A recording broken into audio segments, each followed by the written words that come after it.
जादुई तोता। एक छोटे से गांव में एक गरीब परिवार रहता था।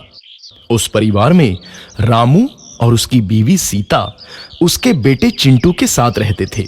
उसी गांव में एक तोता भी रहता था। उसका नाम था रघु। वो किस्मत का धनी था। जहां भी जाता वहां किसी भी चीज की कमी नहीं पड़ती थी। एक दिन रघु उड़ते उड़ते उस गरीब परिवार के घर गया। रघु सोचता है, अरे वाह, लगता है यहाँ आज बहुत अच्छा खाना मिलेगा। मैं पेट भर के खाऊंगा। वो एक कटोरी में रखे अमरूद देखता है। अरे वाह, अमरूद, मुझे तो ये बहुत पसंद है। मैं तो इसे पेट भर के खाऊंगा। रघु तोता अमरूद खाने ही लगता है। तभी सीता रघु को अमरूद खाते देखती है तो गुस्सा हो जाती है और उसे वहां से भगा देती है। भाग यहाँ से, न जाने कहां से आ जाते हैं। मैं तो परेशान हो गई हूं इनसे।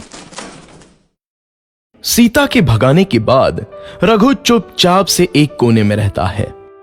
धीरे धीरे उस परिवार की बरकत होने लगती है।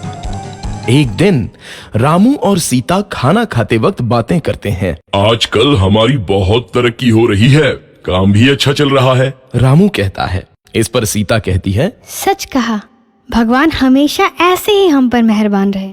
बेटा चिंटू भी कहता है, पिताजी, मुझे खिलौना लेके दो ना, मेरे सभी दोस्तों के पास है।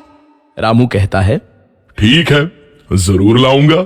सीता कहती है, कितने खुश है सब, मेरे परिवार को किसी की नजर ना लगे। एक तरफ ऐसी बातें होती हैं तो दूसरी तरफ रसोई में रघु तोता भी अमरूद खाते रहता है। मजा आया, अमरूद खाया, मजा आया, अमरूद खाया, मजा आया। तभी सीता रसोई में आती है और रघु तोते को अमरूद खाते देख बहुत गुस्सा होती है। सीता रघु को बाहर निकालने के लिए पिंजरे में अमरूद रखती है। रघु जब अमरूद खाने लगता है तो पिंजरे का दरवाजा बंद हो जाता है और वो उसमें फंस जाता है। मुझे बाहर निकालो, मैं यहाँ फंस गया हूँ, मुझे बचाओ। अगले दिन सीता पिंजरा उठाकर बाहर दूर उस रघु को छोड़ देती है। रघु के जाते ही उनके घर आई बरकत धीरे धीरे कम हो जाती है। उन्हें बहुत घाटा होता है। सीता कहती है, ये क्या हो रहा है, अचानक इतना कैसे बदल गया? अभी तक तो सब कुछ अच्छा चल रहा था।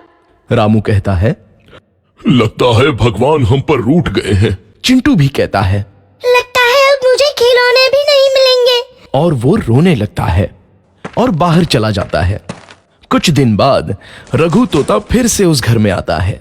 वापस आया, मैं वापस आया, अब मैं जमकर अमरूद खाऊंगा।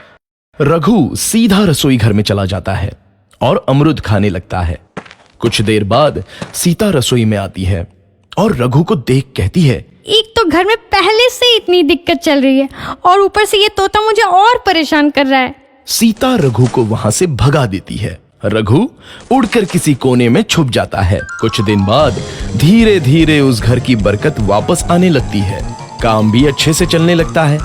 एक रात जब रघु तोता अमरूद खाने जाता है तो पिंजरे में फंस जाता है। ये लोग आखिर चाहते क्या हैं? एक तोते को शांति से अमरूद खाने क्यों नहीं देते? मैं कौन सा चोरी कर रहा हूँ? बस अमरूद ही तो खा रहा हूँ। तभी रामू वहां आता है और पिंजरे में रघु तोते को देख उसे बाहर छोड़ देता है। ये तोता भी कितना जिद्दी है, बार बार वापस आ जाता है। जैसे ही रामू रघु को छोड़ देता है, अगले दिन से फिर से उनके घर की बरकत जाने लगती है। काम में घाटा होता है। किसी को समझ नहीं आ रहा था कि ऐसा क्यों हो रहा है। रघु तोता घर आता है तो अचानक बरकत आती है और जब रघु तोता को बाहर निकालते हैं तो बरकत चली जाती है। एक दिन सीता रघु तोते के घर आने और बाहर जाने की स्थिति पर नजर रखती है। ये तोता जब भी घर आता है तो घर में बरकत आती है और जैसे ही ये घर से बाहर जाता है तो उसी के साथ बरकत भी चली जाती है। कहीं ये जादुई तोता तो नहीं है? अगली बार जब ये तोता घर आएगा तो मैं इसे कहीं नहीं जाने दूंगी। सीता रघु का बहुत इंतजार करती है लेकिन रघु तोता दोबारा उस घर में कभी नहीं आता।